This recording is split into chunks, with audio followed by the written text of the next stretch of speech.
l'extrême nord, un chercheur observe des phénomènes suspects sur la calotte glaciaire du Groenland. Les changements que j'ai constatés étaient beaucoup trop importants. Quelque chose d'autre était à l'œuvre.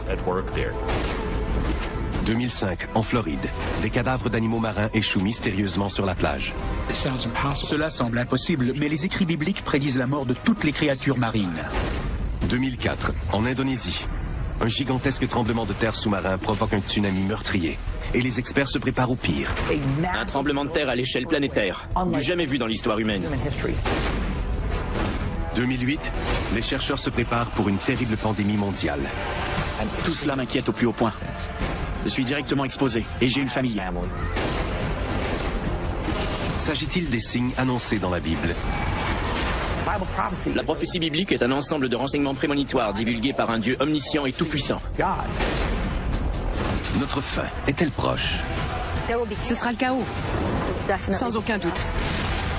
Est-il possible que nous soyons présentement témoins des 7 signes de l'Apocalypse?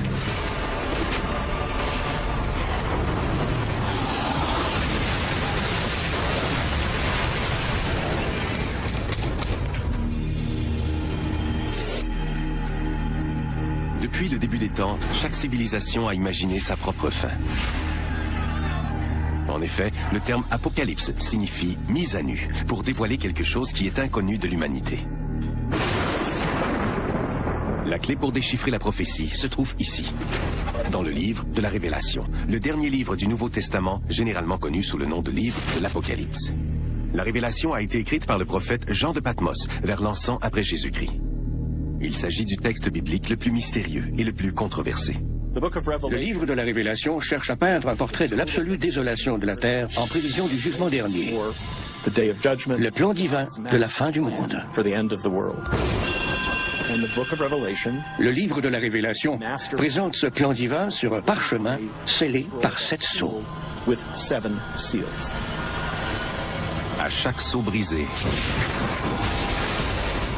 un nouveau désastre se produit. Un nouveau signe que la fin du monde est à nos portes.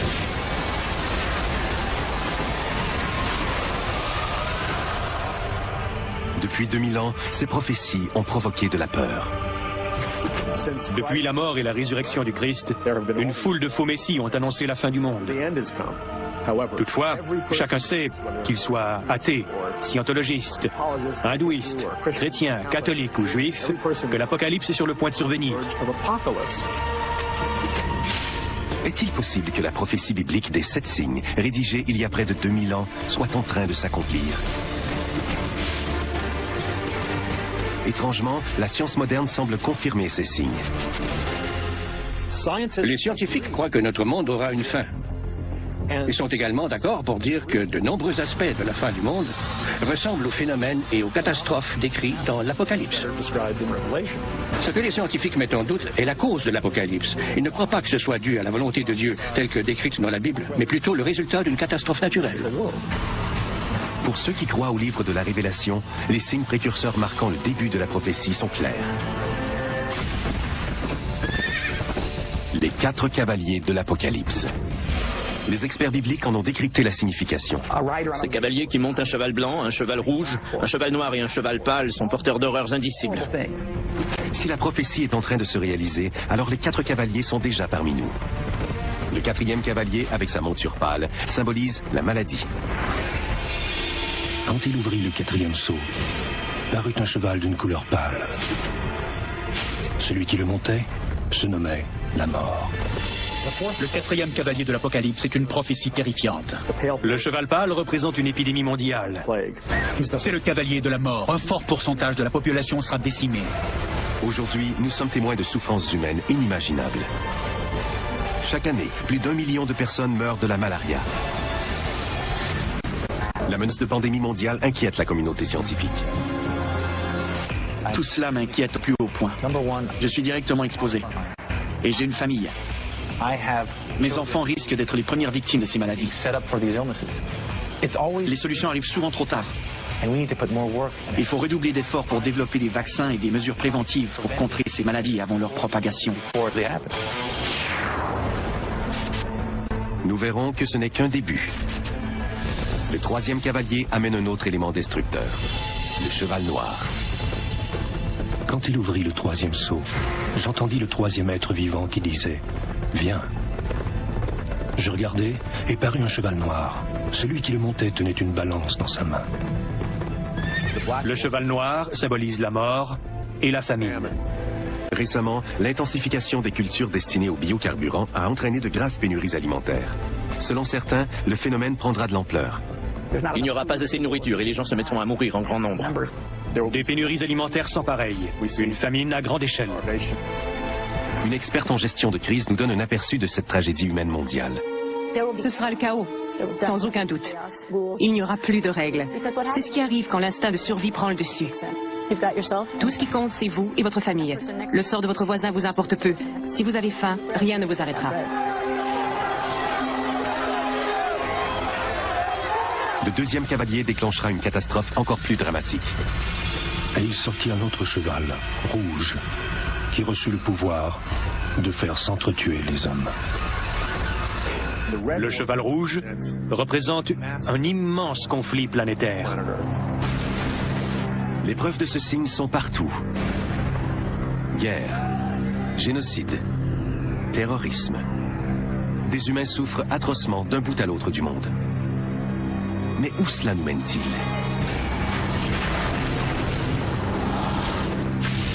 Les experts séculiers et religieux s'entendent pour dire que l'anéantissement de l'humanité ne tient pas du mythe.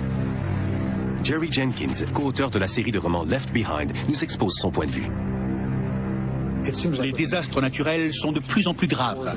Les guerres et les conflits entre les nations s'intensifient et se généralisent à la grandeur du globe. Et il est clair qu'on se dirige tout droit vers une catastrophe. Autour de nous, les signes du 4e, 3e et 2e cavalier sont flagrants. Mais de tous les cavaliers, le premier est celui qui inspire le plus de terreur. Parut un cheval blanc. Celui qui le montait avait un arc. Et il partit en vainqueur pour vaincre. Avec Satan, le premier cavalier est la figure la plus démoniaque de la Bible. L'Antéchrist. On s'est souvent forgé une fausse image de ce personnage effroyable. Les gens associent à tort l'Antéchrist à un personnage de film d'horreur, possédé du démon avec le 666 dans le front. Mais jamais on ne le retrouvera dans un stade brandissant la croix gammée, devant une foule qui scande le salut hitlérien. Il viendra prêcher la paix. Dans un monde comme le nôtre, rempli de conflits, il saura persuader les gens. Comme il incarnera la paix, on voudra le suivre. Il prendra alors la place des politiciens. Selon le livre de la Révélation, l'Antéchrist finira par succomber au côté obscur. Il jouera un rôle central dans le signe ultime, le conflit suprême qui anéantira le monde. L'Armageddon. La clé pour décrypter le reste de la prophétie est le chiffre 7. L'auteur de l'Apocalypse, comme tous les premiers chrétiens, avait grandi au sein de la culture juive. Et quel est le chiffre sacré de la Bible hébraïque? Le chiffre 7, correspondant au nombre de jours qu'il a fallu à Dieu pour créer la terre. On annonça une famine qui devait durer 7 ans. Mais auparavant, Dieu accordait à l'Égypte 7 années d'abondance. C'est un thème récurrent dans la Bible. Et c'est dans le livre de la Révélation que la boucle est finalement bouclée. Les châtiments se succèdent avec toujours plus d'intensité. On a les 7 sceaux, puis les 7 trompettes, suivis des 7 coupes. Ils s'imbriquent les uns aux autres et montent en un crescendo dramatique. Et cette spirale est déjà enclenchée. Le prochain signe de l'anéantissement planétaire descend directement des cieux.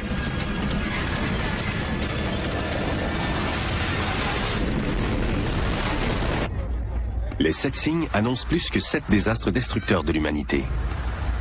Cette prophétie complexe décrit 7 désastres contenus dans 7 signes, eux-mêmes découlant de 7 autres signes. Le cauchemar mondial qui suit tombera littéralement du ciel. Les étoiles du ciel tombèrent sur la terre. Le ciel se retira. Les rois de la terre se cachèrent dans les cavernes et dans les rochers des montagnes. Les objets tombés du ciel sont mentionnés à plusieurs reprises dans le livre de la Révélation. Jean, dans une des visions de l'Apocalypse, aperçoit ce qui semble être des étoiles tombées du ciel. Il s'agit sûrement d'une pluie de météores, ou encore de l'impact d'un météorite ou d'un astéroïde géant.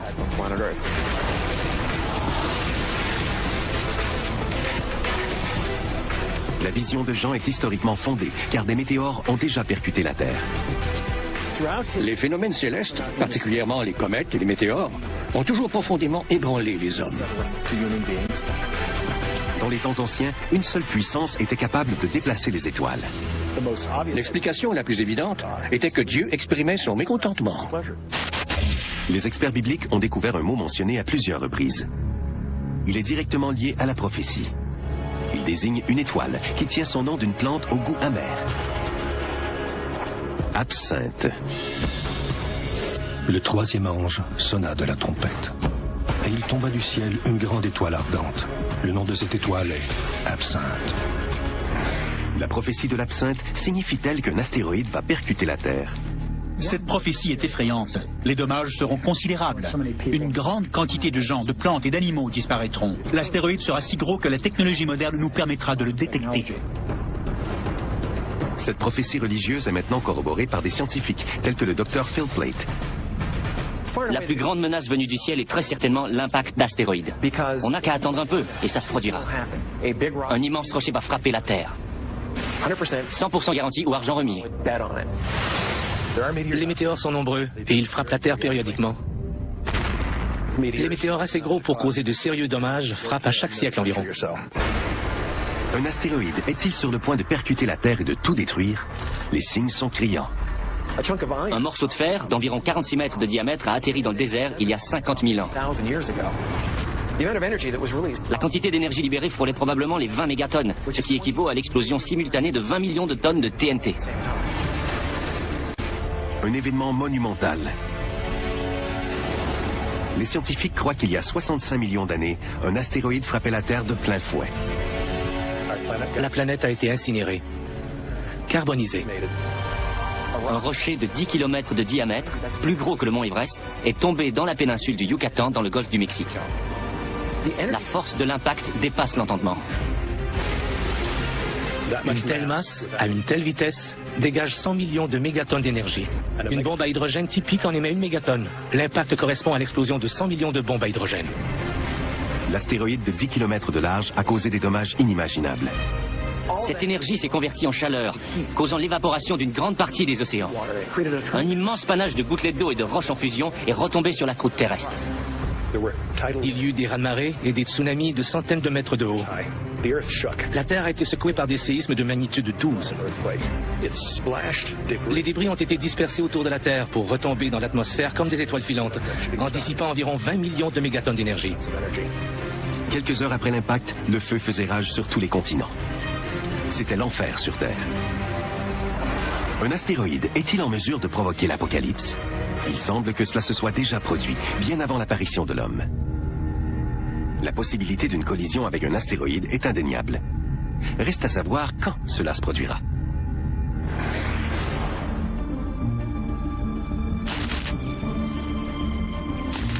L'observatoire d'Arecibo permet de détecter des objets dans le système solaire depuis 1963. C'est le plus grand télescope du monde. Contrairement aux télescopes optiques, ce radiotélescope effectue ses observations électroniquement, à la manière d'un radar. Notre système radar d'1 mégawatt, le plus puissant au monde, nous permet de détecter les astéroïdes et de recueillir des données très précises à propos de leur trajectoire. On en connaît plus sur leur orbite et on peut déterminer si oui ou non ils constituent un danger. Leurs découvertes ont de quoi surprendre les communautés religieuses et scientifiques. Les corps célestes représentant un danger potentiel sont ceux qui sont assez volumineux pour causer des dommages substantiels. On surveille ceux de 150 mètres de diamètre et plus. Il en existe entre 10 et 20 000 avec ce diamètre. Et on n'a localisé que 10 à 30% du nombre total. Selon une estimation prudente, de 7 à 14 000 astéroïdes non comptabilisés menaceraient la Terre. Un astéroïde de quelques centaines de mètres est capable de détruire une ville comme Tokyo.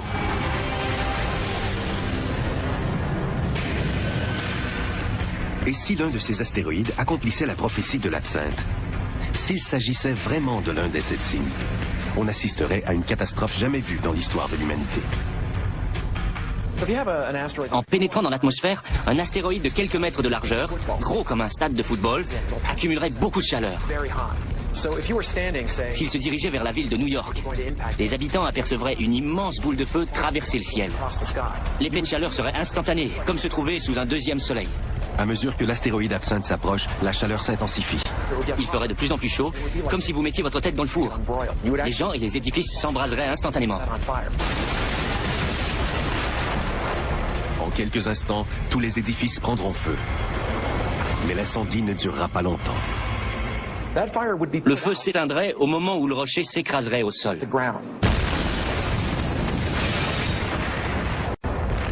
L'astéroïde Absinthe creuserait un immense cratère. Une gigantesque onde de choc détruirait les bâtiments à des kilomètres à la ronde. La pression et la chaleur combinées anéantiraient l'île de Manhattan au grand complet. Absinthe percute la Terre avec une telle force qu'elle détruit le tiers des espèces sous-marines, ainsi que les littoraux. Cela empoisonne la mer, tue les populations, les plantes et les animaux. La dévastation est incroyable et elle est mondiale. Un astéroïde pourrait entraîner des conséquences ravageuses, des jours et même des années après son impact. Un phénomène nommé hiver d'impact. Les éjectats, c'est-à-dire la matière soulevée à la suite du choc, réfléchiraient la lumière du soleil suffisamment pour stopper la photosynthèse, entraîner la mort des plantes et compromettre toute la chaîne alimentaire. Les morts se compteraient par millions.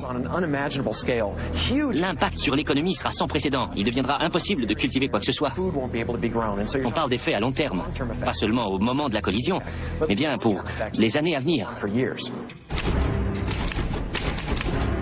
La mort venue des cieux peut survenir, presque exactement comme Jean l'a décrit dans le livre de la Révélation. Et ce n'est que le début du périple au cœur de l'Apocalypse biblique. Ceux qui croient aux 7 signes, tout comme les scientifiques, sont d'accord. Ce n'est qu'une question de temps avant qu'une maladie ne décime des millions de personnes. La prophétie des 7 signes décrit des désastres monstrueux. Selon ceux qui croient à la fin du monde, Dieu va bientôt exprimer sa colère et le pire reste à venir. La maladie. Depuis l'aube des temps, toutes les civilisations la redoutent. Encore aujourd'hui, l'humanité est terrorisée par de nombreuses épidémies. Le syndrome respiratoire aigu sévère, le SRAS, a fait rage dans 29 pays. Depuis 1972, la malaria a tué près de 100 millions de personnes. Et une grippe aviaire menace de déclencher une pandémie mondiale à tout moment. Le fil conducteur, ces maladies pourraient toutes être liées à l'un des 7 signes. Je regardais et parut un cheval pâle qui se nommait la mort. C'est l'un des signes les plus effrayants de la prophétie. Tout au long du livre de la Révélation, on retrouve de nombreuses analogies de fléaux. La plus éloquente est celle du cheval pâle. Je crois qu'il représente la propagation de maladies mortelles. Pour moi, c'est une certitude. Ce n'est qu'une question de temps avant qu'on soit tous contaminés. Les forces du mal sont libérées. Des fléaux, des maladies et toute une gamme d'infections mortelles nous guettent. La Bible prédit qu'un quart de la population mourra. Un quart de la population. Des milliards de morts. C'est difficile à concevoir. Existe-t-il vraiment un élément capable de faire souffrir l'humanité à une telle échelle? Une fois de plus, les données scientifiques ne mentent pas. Tous les 10 ans, on fait face à des souches virales tenaces. Tous les 100 ans, un virus déclenche une pandémie catastrophique.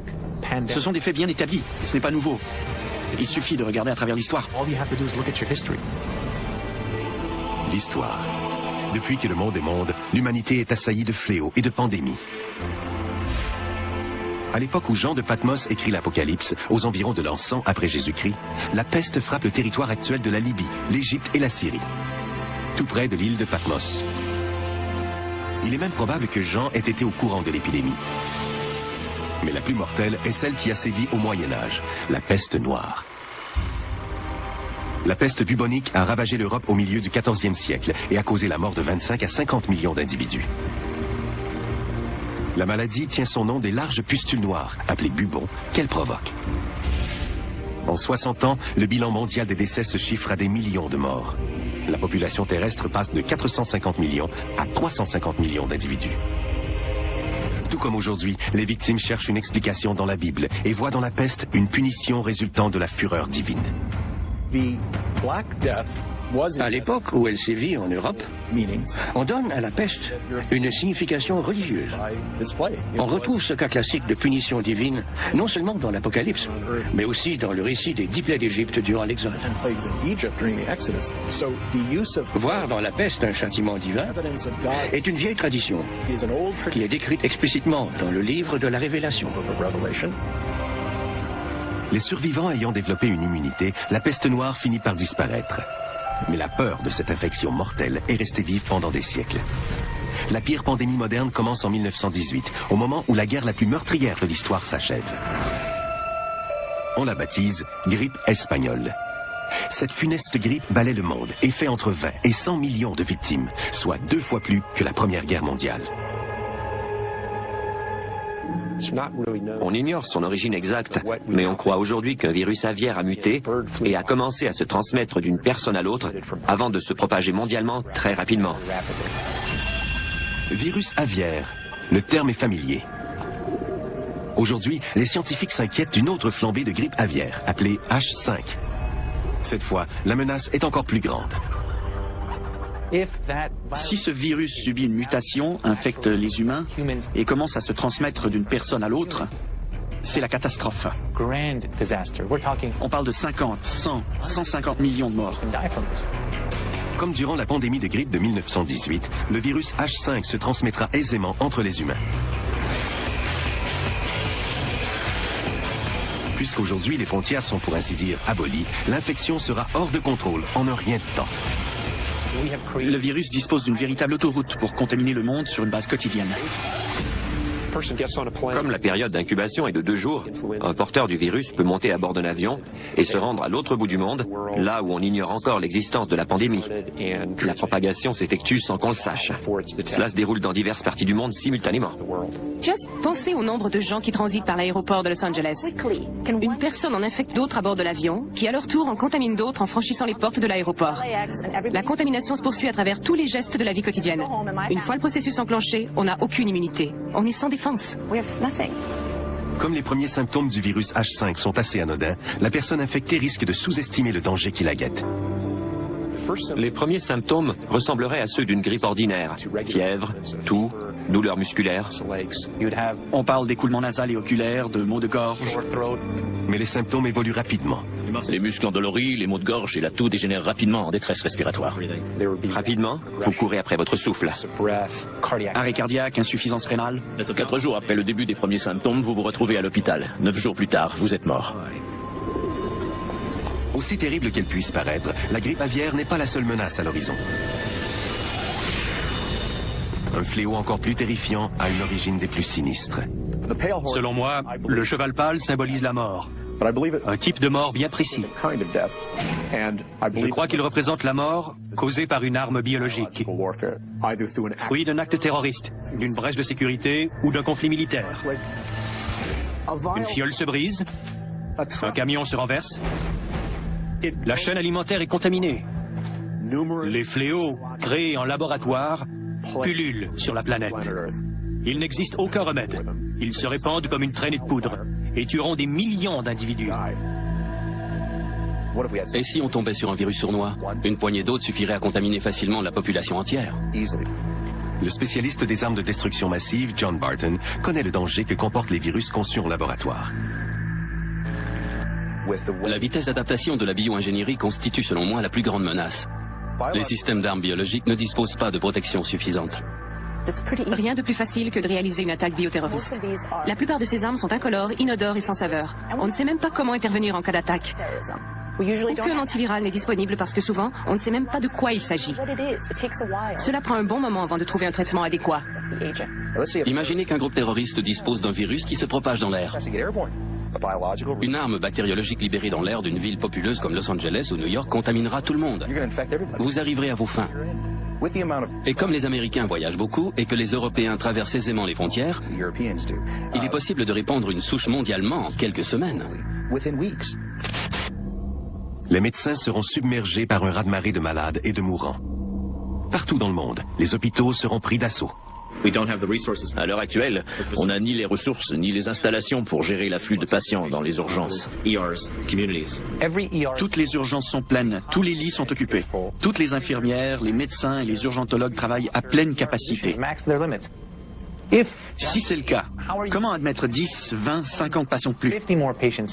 On ne fait pas, tout simplement. Le système ne le supporterait pas. Encore pire, le virus risque de se diviser en plusieurs sous-souches, toutes résistantes à différents médicaments. Les virus mutent plus rapidement que les bactéries. Il suffit d'un seul virus pour que survienne la mutation fatale qui tuera toute la population. En se transmettant d'une personne à l'autre, la mutation du virus s'intensifie jusqu'à obtenir des souches parfaitement résistantes. Malgré nos efforts pour contenir la maladie, les déploiements militaires et les fermetures d'aéroports, on n'arrivera certainement pas à stopper la propagation du virus. Des scénarios apocalyptiques se profilent. Quarantaine, panique générale et finalement effondrement de toute la société. Si la maladie ou la mutation du virus est trop grave, on n'arrivera pas à gérer les décès. On ne saura plus quoi faire des corps. Il y aura des cadavres abandonnés, des pannes de courant, les services médicaux seront débordés. Si cette ultime mutation survient, il y aura tellement de morts que les cadavres joncheront les rues. Il n'y aura pas d'antibiotiques pour contrer cette maladie meurtrière, parce qu'elle a été conçue en laboratoire et qu'elle est le fruit du génie génétique. C'est de ça qu'on parle dans l'Apocalypse. Ce n'est pas Dieu qui envoie cette maladie sur Terre. C'est sa façon de dire: vous voulez fabriquer des maladies? Très bien. Faites face aux conséquences maintenant. Cette prophétie biblique d'un fléau mondial tuant la moitié de la population dépasse l'entendement. Si elle vient du ciel et qu'elle a été ordonnée par Dieu, ce sera terrible. Les communautés scientifiques et religieuses s'entendent. Ce n'est peut-être qu'une question de temps.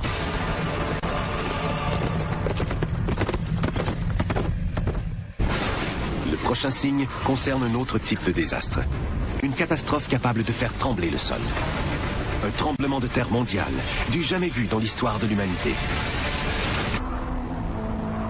Plusieurs restent sceptiques face aux 7 signes bibliques.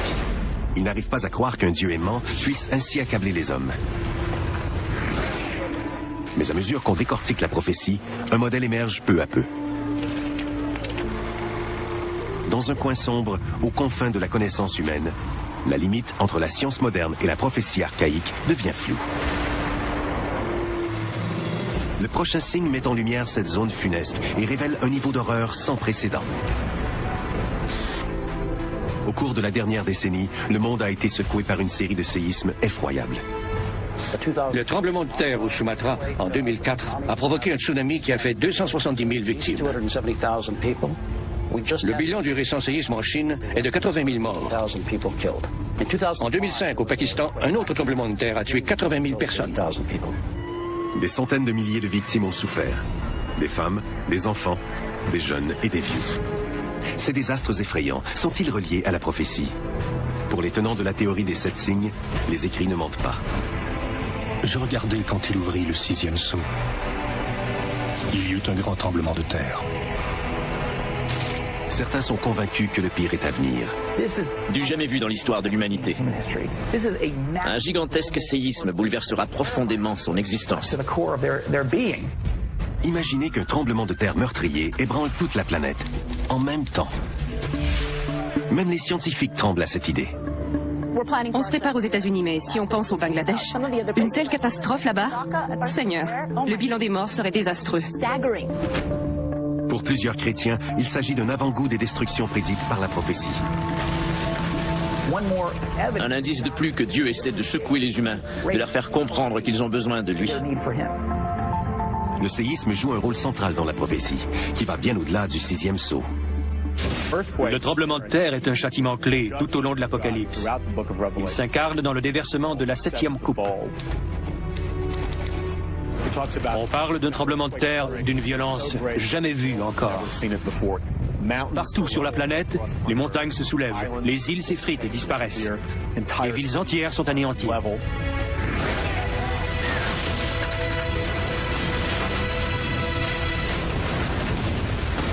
Pour les croyants, un cataclysme aussi vaste et destructeur ne peut que résulter de la volonté divine. De nombreux jugements du livre de la Révélation s'exprimeront dans des phénomènes naturels très amplifiés. De par son envergure, on ne pourra le comparer à aucun autre phénomène habituel. Il sera manifestement d'origine surnaturelle. Les tremblements de terre font rage sur Terre depuis longtemps. Thomas Jordan, une sommité en matière de séisme, dirige le SCEC, le centre sismique de la Californie du Sud. De tous les désastres naturels, les tremblements de terre sont les plus meurtriers. Dans les textes historiques, on relate 20 ou 21 séismes ayant tué plus de 50 000 personnes. Les tremblements de terre se produisent le long des lignes de faille, à la jonction des plaques tectoniques de la croûte terrestre. Chaque plaque pèse des milliards de tonnes. La quantité d'énergie dégagée est titanesque. L'île de Patmos, où a été rédigé l'Apocalypse, se trouve dans une région réputée pour son activité sismique. Il est possible que Jean lui-même ait ressenti des secousses sismiques. La même chose pourrait être vraie pour ses premiers lecteurs, les chrétiens de l'Empire romain d'Orient. Ils voyaient dans les tremblements de terre le châtiment d'un Dieu en colère. Quand on arrive à la toute fin du jugement des coupes avec le grand séisme, on constate avec effroi qu'on fait face à la colère divine. Dieu est mécontent. De nos jours, les experts portent un regard scientifique sur ces calamités. En Californie, les géologues creusent le sol pour insérer leurs instruments de mesure au cœur d'une zone d'activité sismique hautement dangereuse, la faille de San Andreas. À l'heure actuelle, les chercheurs en études sismiques sont toujours incapables de prédire les tremblements de terre. C'est la première fois qu'on creuse dans une plaque active. En installant une station de surveillance directement dans la zone de faille, les sismologues espèrent pouvoir prédire les séismes. Mais pour les scientifiques, un fait est indéniable. Ces événements vont se produire, mais on ne sait pas quand. Pour les croyants de la prophétie des 7 signes, une force encore plus puissante est à l'œuvre. Je ne sais pas si ces explications scientifiques pourraient être d'une quelconque utilité. Si Dieu a envie de déclencher un séisme, il le fera. On connaît maintenant la cause des séismes, et on sait qu'ils continueront de se produire. Que faudrait-il aujourd'hui pour qu'un tremblement de terre soit vu comme un signe divin? Pour que la prophétie s'accomplisse, il faudrait assister à une vaste série de séismes qui frapperaient le long des lignes de faille. San Francisco, Tokyo, Shanghai, Athènes, Istanbul. La liste inclut des villes américaines, spécialement celles se trouvant près de la faille de San Andreas. Elle part de l'extrême sud de l'État et elle parcourt les zones urbaines de Los Angeles et de San Francisco jusqu'au nord de la Californie. Alina Dorian a consacré toute sa carrière à la planification de ce jour maudit. Le pire moment pour qu'un séisme se produise est pendant que de nombreuses personnes se trouvent dans des zones à risque. Dans les gratte-ciels, sur le système routier ou quand les enfants sont à l'école, loin de leur famille. La violence de l'événement serait phénoménale. Le sol se soulèverait de 3 à 6 mètres. La terre tremblerait si fort que les gens seraient projetés au sol, incapables de tenir debout. Les vitres tombant des édifices constitueraient un danger pour les gens au sol. Tout ce qui tombe d'une hauteur considérable a l'effet d'une balle perdue. C'est sans compter les vitres. Sur ces édifices, elles sont faites de verre trempé pour résister au vent. Une véritable pluie de lames. Les lésions causées seraient effroyables. Les vieux édifices de briques s'effondreraient, tout comme les vieilles constructions de béton. Les dalles de plancher se transformeraient en piles de crêpes, avec des gens coincés au milieu. Des amputations, des pneumothorax, des affaissements de poumons, des cœurs écrasés. Tout blessé en hémorragie incapable d'atteindre un hôpital serait condamné. Même dans des gratte-ciels à ossature d'acier moderne, conçus pour résister aux gros séismes, les gens ne seraient pas épargnés. Dans le meilleur des scénarios, les édifices tangueraient. Mais dans le cas d'un séisme très important, ces bâtiments s'affaisseraient presque à coup sûr. Les secousses dureraient quelques minutes à peine. Mais pour les survivants, le cauchemar ne ferait que commencer. Les incendies causés par les conduites de gaz perforées et les lignes à haute tension renversées se répandraient dans toute la ville. Si trop de feux s'allument simultanément, les ressources pour les éteindre s'épuisent très rapidement. Au lieu de diminuer, l'incendie gagne alors en intensité. Évidemment, si un incendie prend trop d'envergure, on parle alors de feu de zone. Avec les canalisations et le réseau routier sévèrement endommagés, une tempête de feu pourrait faire rage pendant des jours, voire même des semaines. Des milliers de personnes coincées dans les édifices effondrés ou trop blessées pour bouger seraient brûlées vives. Même un incendie de cette taille finirait par s'éteindre. Mais la population ne serait pas au bout de ses peines. Ça ne s'arrêtera pas au décès. Les morts seront nombreux, mais pensez aux survivants qui prendront 6 mois, 1 an, 2 ans pour s'en remettre. Pas seulement les blessés, les déplacés aussi. Ceux qui ont perdu leur maison, leur emploi, toutes leurs possessions et même leur famille. Comment un individu arrive-t-il à refaire sa vie après un tel drame? Et que dire du système économique?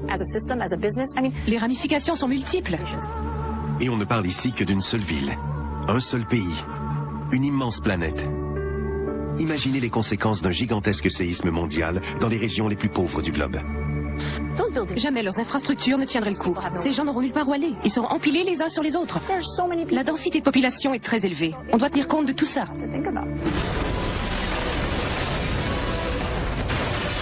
Une catastrophe d'envergure biblique. Les séismes sont un avertissement. Ils se sont produits sporadiquement au cours de l'histoire et indiquent que Dieu exerce toujours son emprise sur la terre. Le prochain signe attire notre attention sur un désastre qui, quoique moins familier, n'en est pas moins destructeur. La mort venue des cieux, provoquée par une des forces suprêmes de l'univers. L'enquête sur la véracité des 7 signes a déjà permis d'amasser une quantité surprenante de preuves.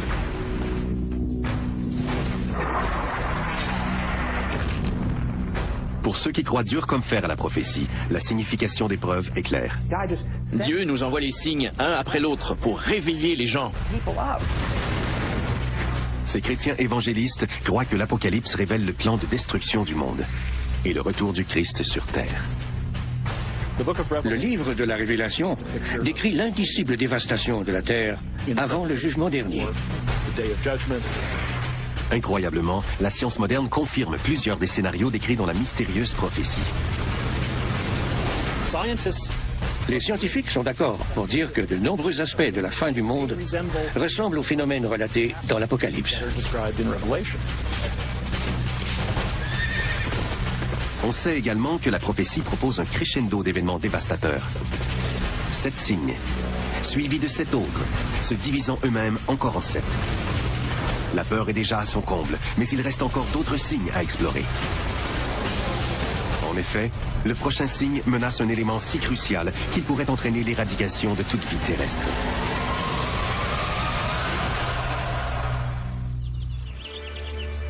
Le soleil se lève chaque jour, apportant lumière, chaleur et vie.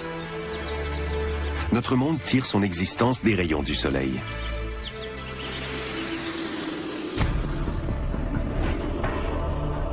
Si les signes de l'Apocalypse finissaient par se produire, qu'arriverait-il si les étoiles...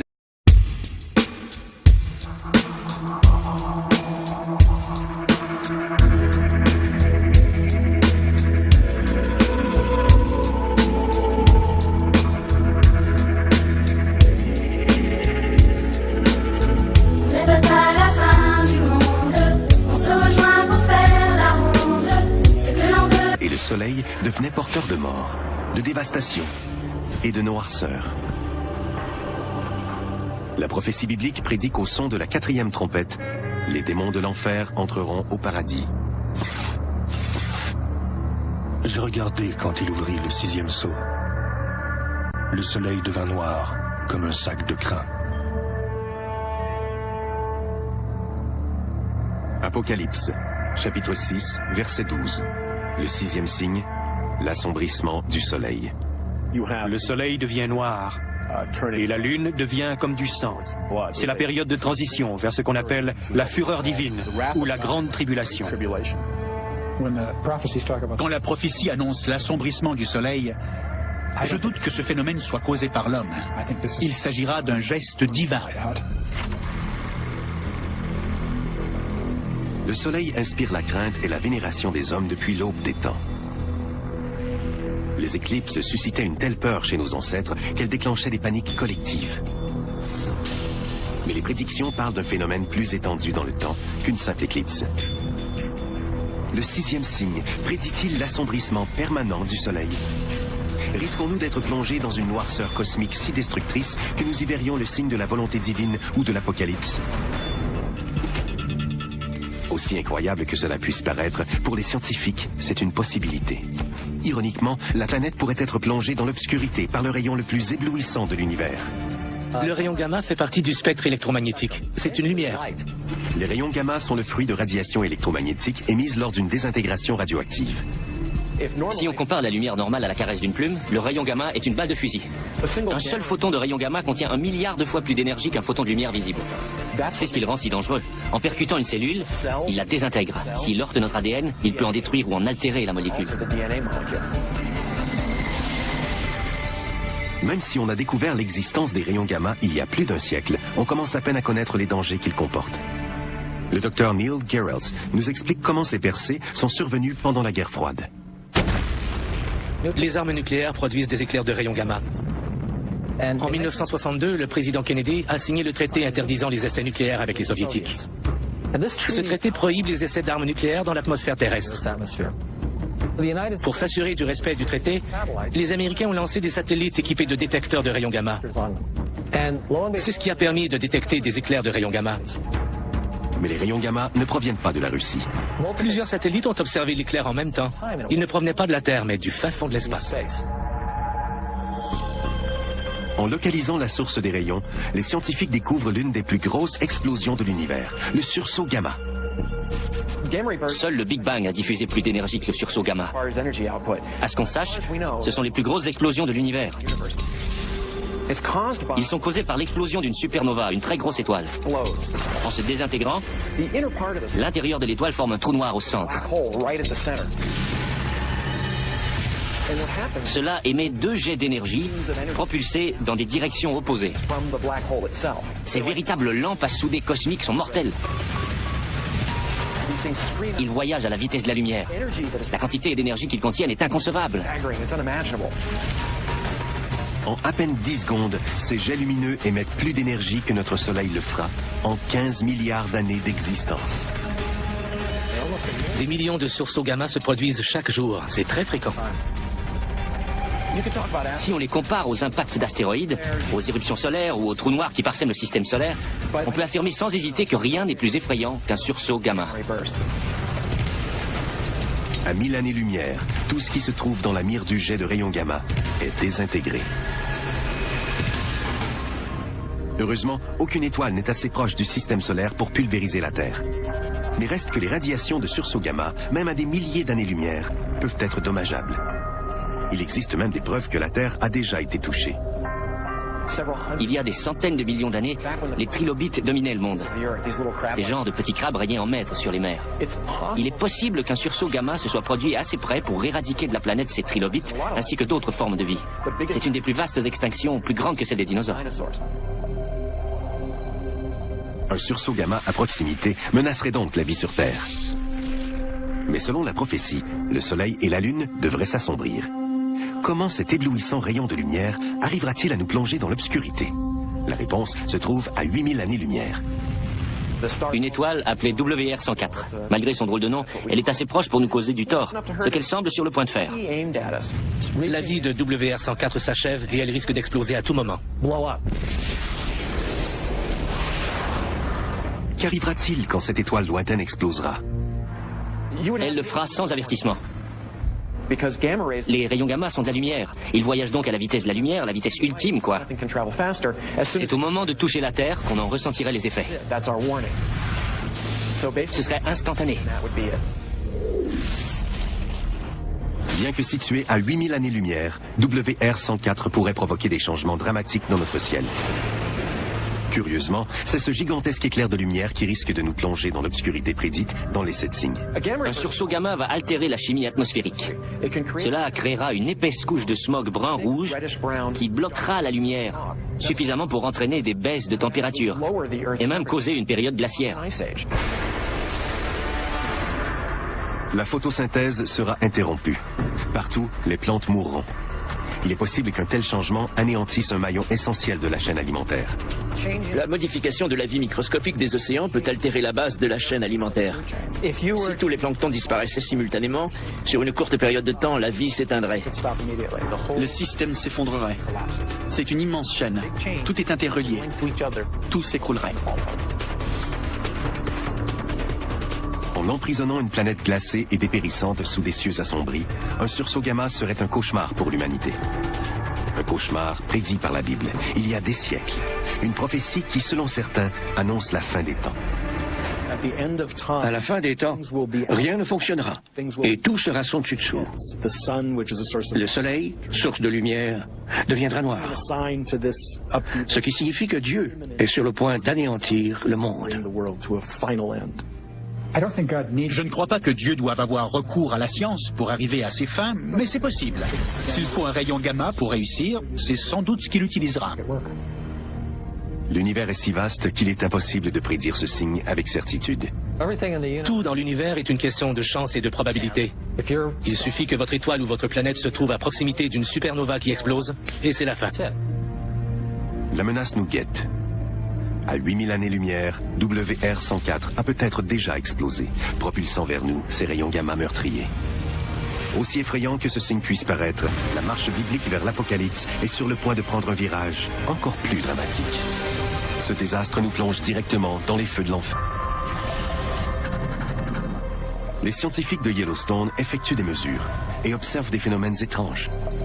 Sommes-nous sur les lieux d'un futur désastre biblique? S'agit-il d'un des 7 signes?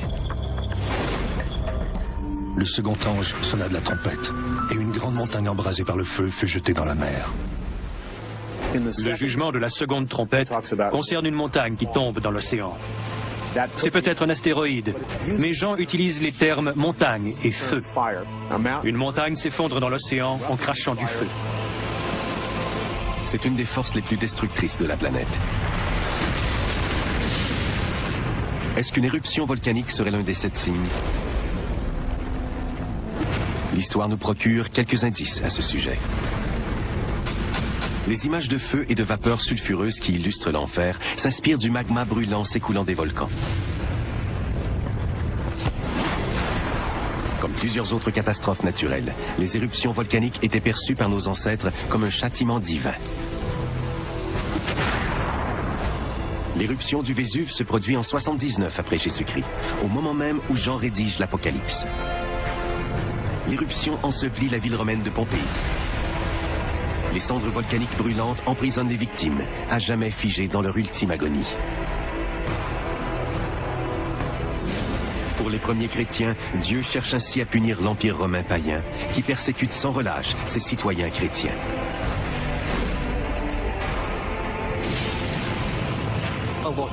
L'éruption volcanique indique que Dieu a la main mise sur le monde. C'est lui qui est responsable de ces phénomènes naturels. On connaît aujourd'hui trop bien la puissance des volcans. Le mont Sainte-Hélène en 1980. Le mont Pinatubo en 1991. Ces éruptions et de nombreuses autres ont causé d'immenses souffrances humaines. Mais de nos jours, pour qu'un volcan soit associé aux 7 signes, il devra être d'une intensité remarquable et avoir un impact destructeur sans précédent. Cet objet, qui s'apparente à une montagne et qui tombe dans l'océan, va anéantir la vie sur Terre. Existe-t-il des volcans assez gros pour entraîner la fin du monde? L'existence de tels monstres est scientifiquement prouvée. Comme la prophétie le dit, ils se cachent dans les océans. Ou encore sous nos pieds. On les nomme super-volcans. Ce sont les volcans qui expulsent plus de 100 km3 de cendres en une seule éruption. C'est 100 à 150 fois plus que ce que le mont Sainte-Hélène a expulsé en 1980. Les supervolcans sont éparpillés un peu partout sur la planète. À Taupo, en Nouvelle-Zélande, un centre de pêche récréative très populaire. À Santorini, dans la mer Égée. Le Campi Flegrei, à l'ouest de Naples, où vivent des milliers de personnes. Il existe au moins 8 supervolcans. ils sont difficiles à repérer, puisqu'ils n'ont généralement pas la forme d'une montagne. Après l'éruption, la plupart des volcans laissent derrière eux un cratère, la partie supérieure étant pulvérisée lors de l'expulsion du magma. Mais une éruption de très grande envergure laisse derrière elle une caldeira, une sorte d'amphithéâtre plus structuré, aux parois abruptes, d'une dizaine de kilomètres de diamètre, formé par la sédimentation de roches couvertures dans l'ancienne chambre magmatique. Il existe plusieurs caldeiras de supervolcans aux États-Unis. Un des plus beaux sites est aussi l'un des plus dangereux.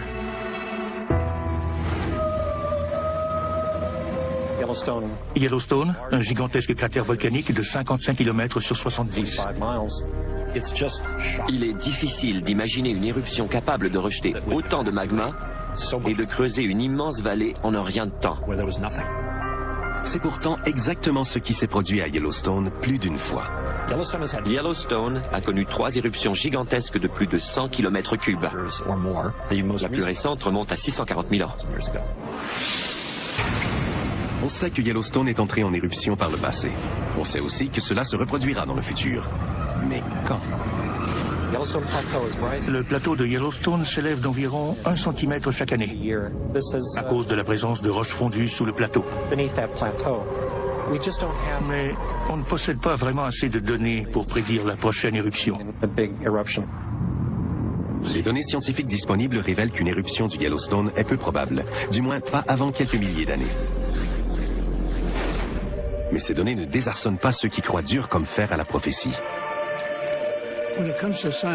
Lorsque l'on compare les écritures et les données scientifiques, rien ne contredit ce que contiennent les écrits bibliques.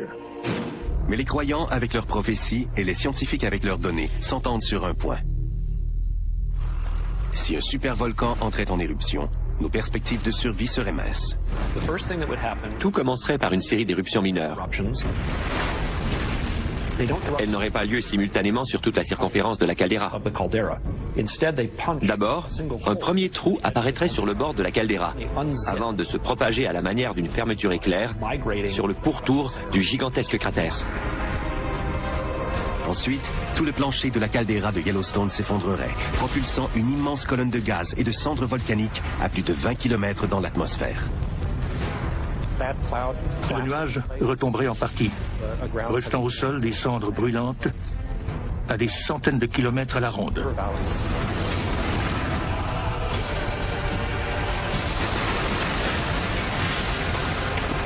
Tout ce qui se trouverait dans ce périmètre serait certainement enterré ou tué. Comme ce fut le cas lors d'éruptions précédentes, les victimes connaîtraient une fin atroce.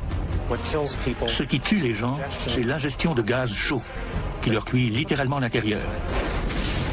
Les cendres en suspension seraient transportées vers l'ouest par les vents. 11 États de l'Ouest, incluant une bonne partie de la Californie, seraient recouverts de cendres.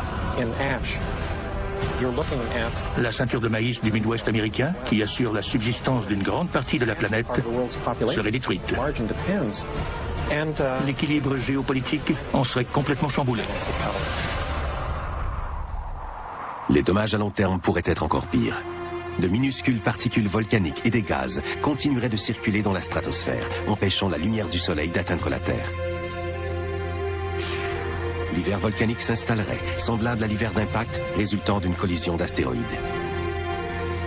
Les températures chuteraient de 5 degrés Celsius. Cela semble bien peu, mais c'est bel et bien l'écart qui nous sépare de la dernière glaciation. Une fois que cette horrible chaîne d'événements sera enclenchée, il est certain que les théologiens y verront l'accomplissement de la prophétie millénaire. Contrairement aux fervents chrétiens avec leur foi inébranlable, les scientifiques n'ont aucune certitude. Des éruptions de supervolcans peuvent se produire à plusieurs endroits sur la planète. Le mieux qu'on puisse faire si on se rend compte qu'une éruption est sur le point de se produire, c'est d'évacuer les environs et se préparer aux conséquences. Rien de bien rassurant. Un autre mystère sondé, mais de nombreuses questions restent en suspens. Le prochain signe renferme autant de puissance et de mystère que les volcans. Ce phénomène est capable de transformer les eaux en véritables mers de sang. Selon les scientifiques, la vie est née dans les océans. La mer serait-elle aussi capable d'anéantir la vie? Pour les tenants de la prophétie des 7 signes, la réponse est oui. 2005. La côte de la Floride est accablée par la mort de créatures marines. Des équipes munies de fourches et de masques à gaz ramassent les milliers d'animaux marins provenant du golfe du Mexique. En 2007, un événement similaire se produit au sud de la Californie, laissant les plages jonchées de cadavres d'otaries, de poissons, d'oiseaux et de baleines. On croirait cette image tout droit sortie du livre de la Révélation.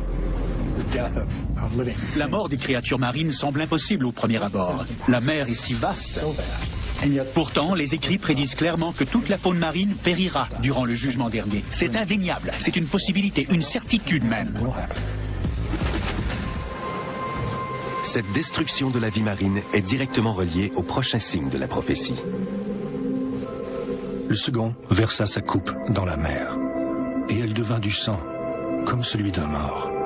Et tout être vivant mourut, tout ce qui était dans la mer. Avec la troisième coupe de l'Apocalypse, l'eau des rivières de la planète devient du sang. Tout comme après le déversement de la seconde coupe, les océans avaient viré au rouge.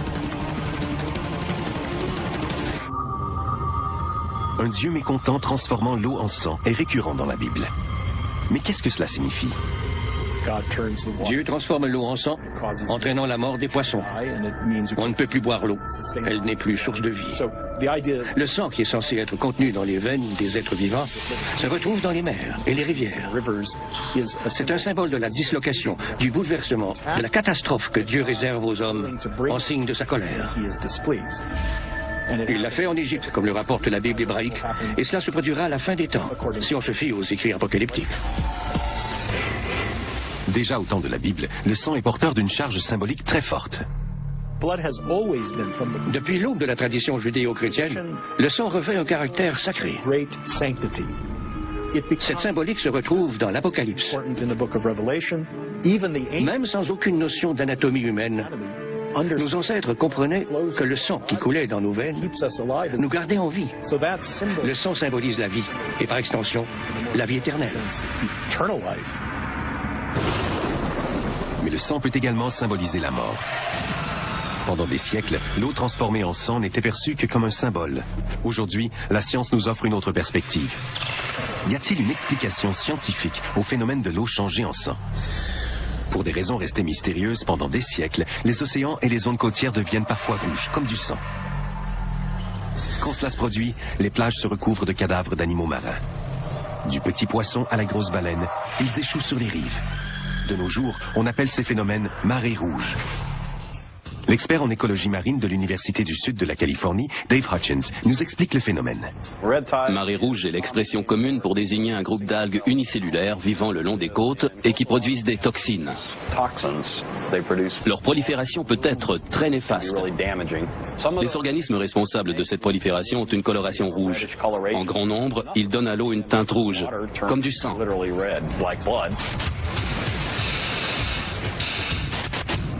En effet, l'Apocalypse a été écrite sur une petite île de la mer Égée. Il est même possible que les marées rouges aient été un phénomène connu des pêcheurs locaux et des premiers lecteurs de la prophétie. Le prochain signe parle clairement d'eau se changeant en sang et pourrait être lié aux marées rouges. La marée rouge devra atteindre une telle ampleur, une telle démesure, qu'elle ne pourra être interprétée autrement que comme un signe de Dieu. Une marée rouge peut-elle être si meurtrière? Encore une fois, la science nous fournit une réponse surprenante. L'algue responsable des marées rouges produit une toxine puissante capable de tuer les hommes et autres vertébrés. Ces dommages sont comparables à ceux d'un gaz neurotoxique. Tout commence avec les mollusques, les organismes filtreurs comme les palourdes et les moules. Ces organismes pompent l'eau à travers un filet interne très fin pour se nourrir et recueillent les algues dans leur estomac. La plupart des noms d'intoxication par les toxines d'algues contiennent le mot mollusque. L'intoxication amnésique par les mollusques affecte la mémoire à court terme. L'intoxication paralysante par les mollusques provoque de la paralysie. Et l'intoxication neurologique par les mollusques s'attaque au système respiratoire. Ces toxines pénètrent notre organisme quand on mange ces organismes filtreurs qui vivent dans les océans. Une marée rouge peut dégénérer et étendre sa menace au-delà de notre assiette en contaminant l'air qu'on respire. Certains types de marées rouges rejettent des toxines dans l'eau. Par aérosolisation, elles se retrouvent ensuite dans l'air et dans nos poumons. Un peu comme si nos océans expulsaient des nuages de gaz neurotoxiques. L'impact sur les populations riveraines serait dévastateur.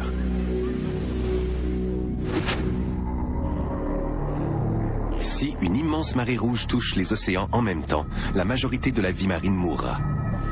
Tout comme ceux qui consommeront ou respireront les toxines produites dans la foulée. Les millions de gens qui subsistent grâce aux produits de la mer mourront de faim. La souffrance et les décès seront sans précédent.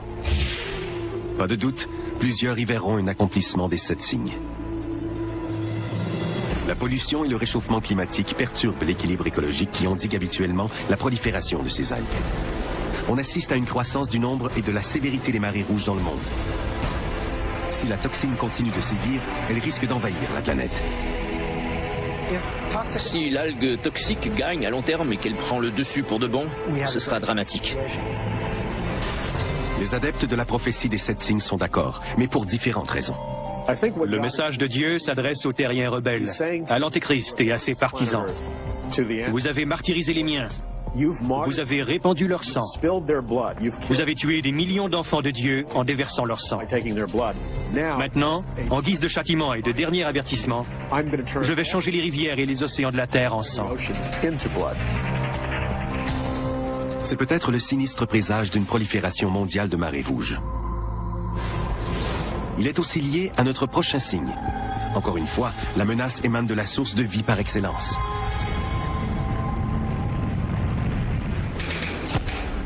Séisme monstre, fléau meurtrier, océan contaminé de couleur rouge.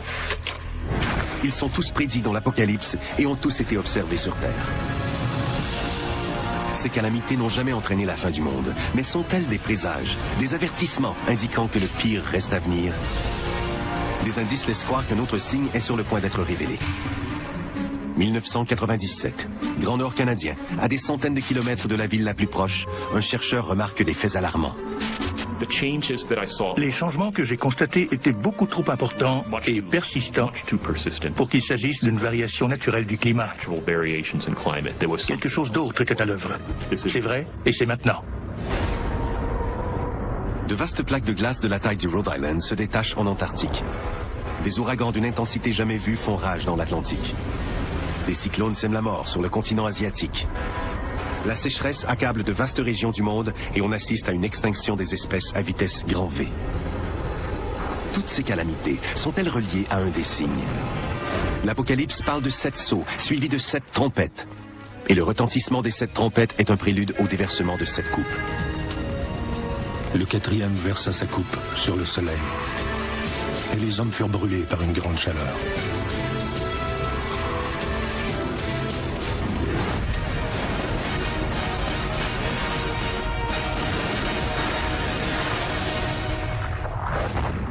Le soleil accablant les hommes d'une chaleur insoutenable.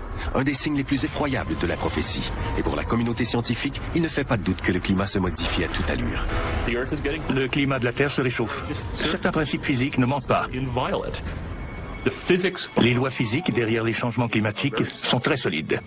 En augmentant la concentration de gaz à effet de serre, la planète se réchauffe. On n'échappe pas à ce principe.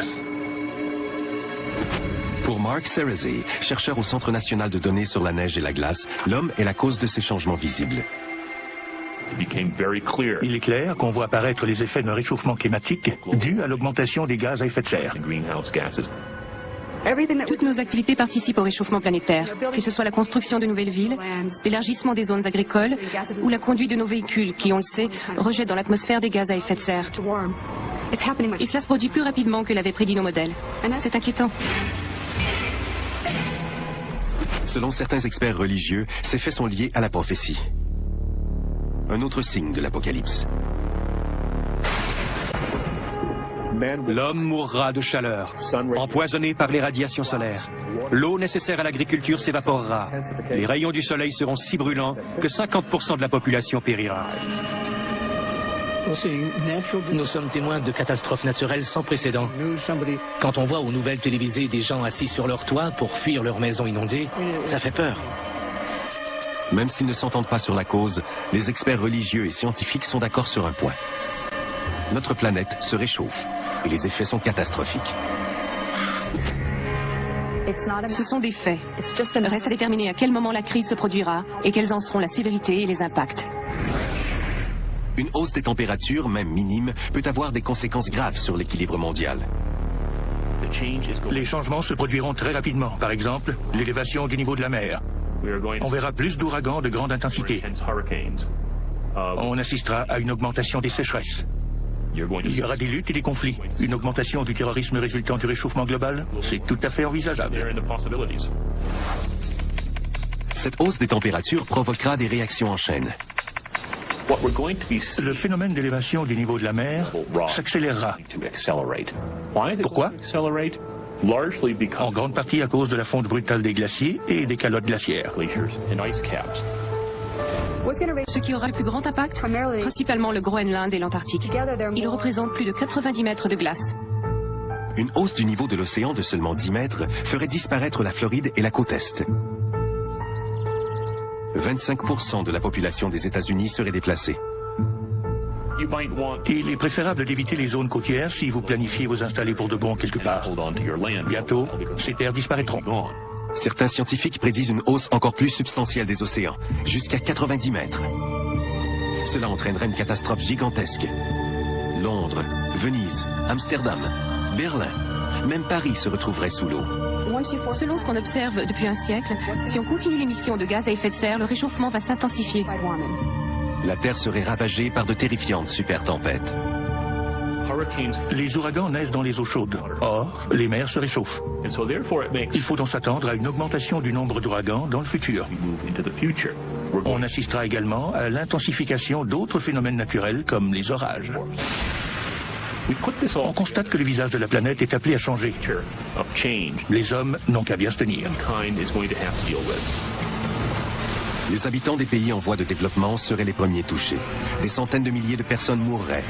Mais des pays comme les États-Unis ne seraient pas à l'abri. En Occident, il y a cette espèce d'arrogance, d'invulnérabilité, comme si on était au-dessus de tout changement climatique. Mais avec des événements comme Katrina, on a la preuve que nous ne sommes pas préparés. Nous sommes tous vulnérables sur la planète.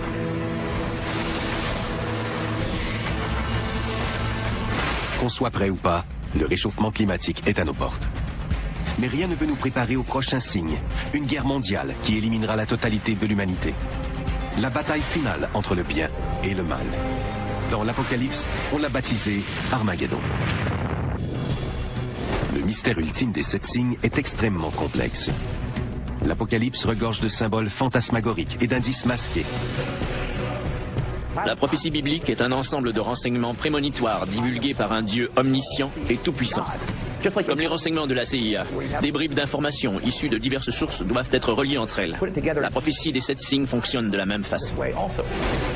Un autre facteur ajoute à la complexité de la prophétie. Chacun des 7 signes est subdivisé en plus de 7 désastres. Il y a 3 jeux de 7 châtiments. 7 apparaît comme le chiffre parfait, le chiffre associé à Dieu, en opposition au chiffre de l'Antéchrist, le triple 6. Il existe plus d'une interprétation de la prophétie, permettant à des charlatans de tromper leurs fidèles et de les entraîner dans la mort. Même les experts religieux n'arrivent pas à interpréter la prophétie avec exactitude. Faut-il prendre ces écrits au sens littéral ou symbolique? Cela reste à voir. Il y a eu des épidémies et des famines précédemment dans l'histoire. S'agit-il actuellement de signes que Dieu envoie aux humains pour les préparer à l'Apocalypse? Je ne peux l'affirmer avec certitude. Mais une chose est claire, le châtiment ultime du livre de la Révélation. Le dernier signe, l'Armageddon. Et je vis la bête, et les rois de la terre, et leurs armées rassemblées pour faire la guerre à celui qui était assis sur le cheval et à son armée. D'après les écrits, le premier cavalier de l'Apocalypse réapparaîtra, l'Antéchrist. Il est là pour affronter Jésus-Christ. Le combat final entre Dieu et Satan. Le bien contre le mal. Cette guerre nous horrifie par son ampleur. Tous les peuples de la Terre seront impliqués. Armageddon, le mot désigne un lieu bien précis. En Israël, il existe une colline appelée Har Megiddo, qui signifie la montagne de Megiddo. On recense historiquement 21 combats pour le contrôle de l'endroit. Des nations et des empires y ont livré bataille à plusieurs reprises. La prophétie d'Armageddon a marqué l'histoire. Les croisés y ont combattu du XIe au XIIIe siècle. Ces guerriers chrétiens croyaient d'ailleurs accomplir ainsi la prophétie des 7 signes. Les croisades étaient perçues comme l'accomplissement des prophéties de la Révélation. Au nom du Christ, ces armées entraient en Terre Sainte, sur le site de la bataille d'Armageddon, pour combattre les infidèles qu'ils percevaient comme des suppôts de Satan.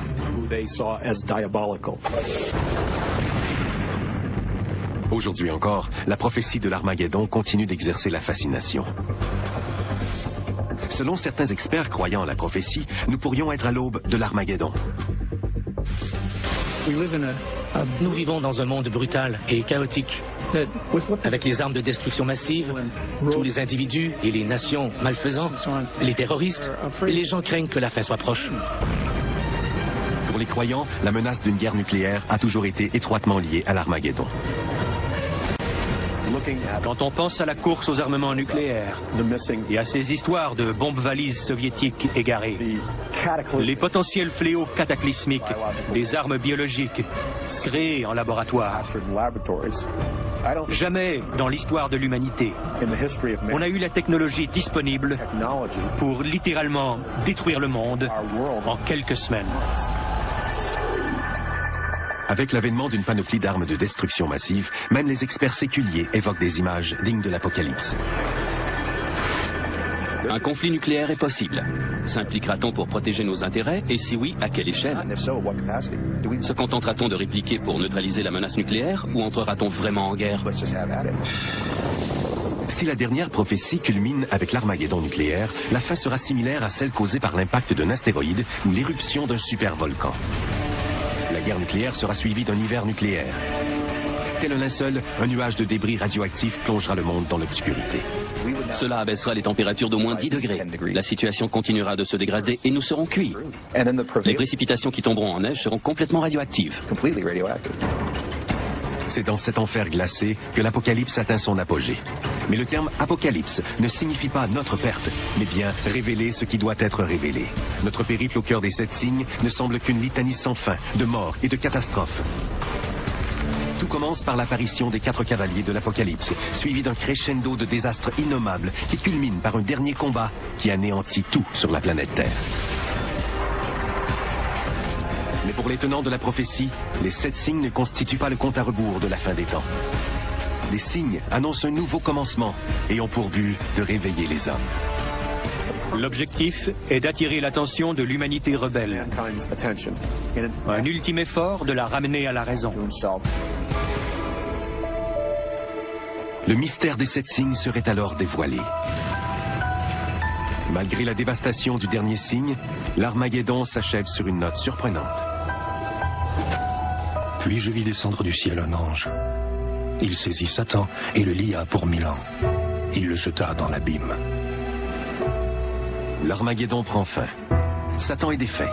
Le bien l'emporte sur le mal. Une ère de paix et de bonheur commence sur Terre pour durer 1000 ans. En résumé, Dieu n'a rien d'un tyran qui lance des éclairs du haut des cieux.